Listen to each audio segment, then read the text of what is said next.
pretend that airplanes in the night sky like shooting stars? I could really use a wish right now, wish right now, wish right now. Could we pretend that airplanes in the night sky like shooting stars? I could really use a wish right now, wish right now, wish right now.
War College report meant that blacks were headed for jobs as stevedores, cookhouse boys, and fodder for the labor battalions. America's black people, though, remained patriotic and ambitious. We knew the war was coming. You had to be a moron not to know that sooner or later we would be in it. Well, I thought Hitler in Germany was a greater risk to us as black people also than the racism in America. It was a more virulent type. And I was very, very set on doing anything I could to stop it. The recruiting station saw a surge in black Americans enlisting. Some decided to challenge the Army over the humble role it had in mind for them.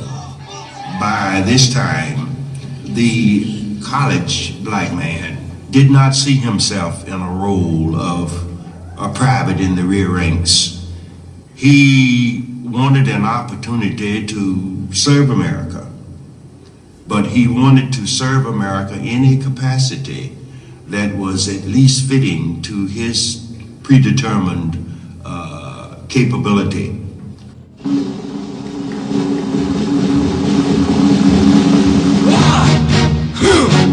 Yeah.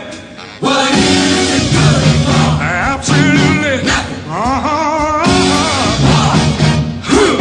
Yeah. What is it good for? Absolutely nothing. Say it again, y'all. Look out. What is it good for? Absolutely nothing. Listen to me.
At the end of the war in Europe, the 332nd was awarded a Distinguished Unit Citation for particularly heroic deeds on a long raid to Berlin.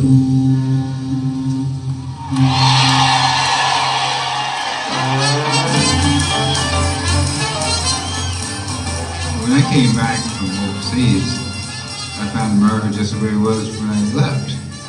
It was segregated. It was very self-impressed with itself. We'd won this great war, but basically black troops had been ignored in their contribution, and most people didn't know about the Tuskegee Airmen. When I returned to the United States, there was no reception in terms of what many of the units and people had received in their hometowns. There was simply no fanfare and no flags and no parades. So the Black Flyers fought side by side with racists in a war against fascists, and the men in their late 70s now still muse over the ironies. I was asked by a little girl who must have been about 9. I was speaking at an elementary school. She said, well, why would you fight for a country that didn't want you, that hated you, really? I said, well, I was fighting for a country. I lived there. That was my homeland. I was fighting for my home. We had no place else to go. And without our homeland, we had nothing, absolutely nothing. I did feel it was ironic that we were fighting a fascist country for a country that was, in our own estimation, almost as bad, especially in some sections of the country. You wondered sometimes whether it was worthwhile to do it, but it was always in the back of your mind that, okay, when this is over, they'll change.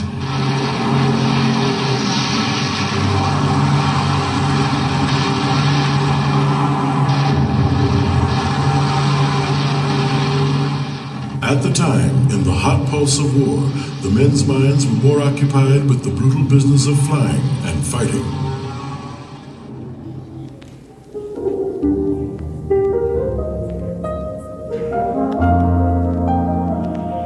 Hi, handsome. It's Mom. It's one of those evenings in which I'm reflecting on the power of love.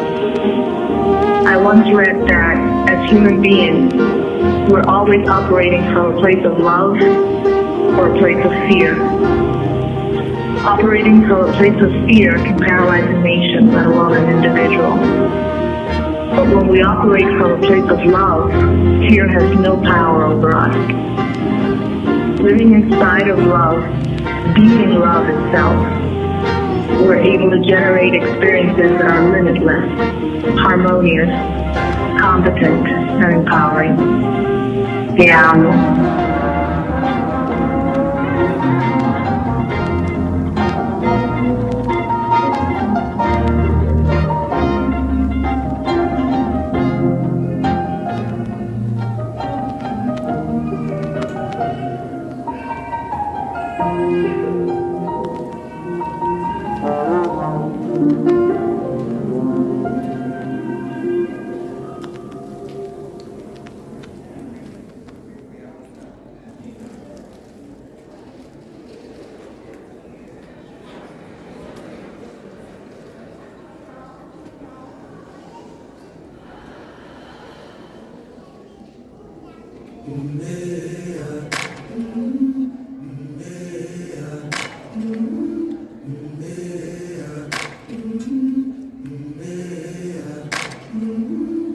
I've been walking with my face turned to the sun.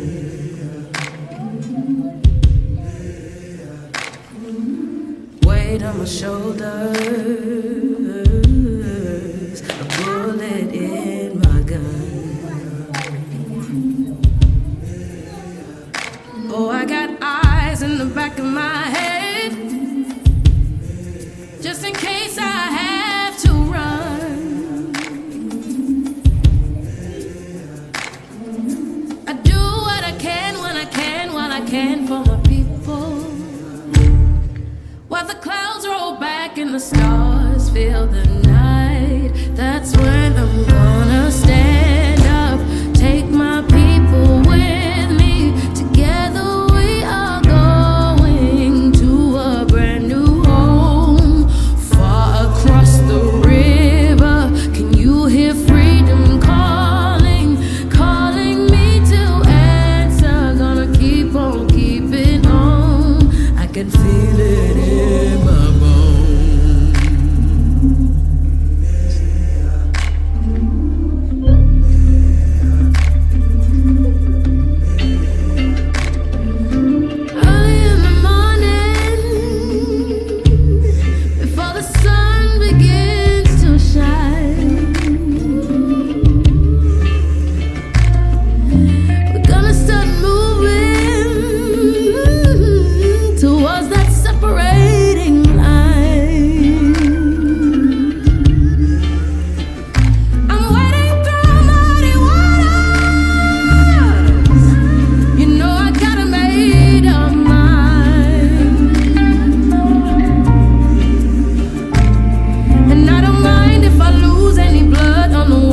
salvation, and I fight with the strength that I got until I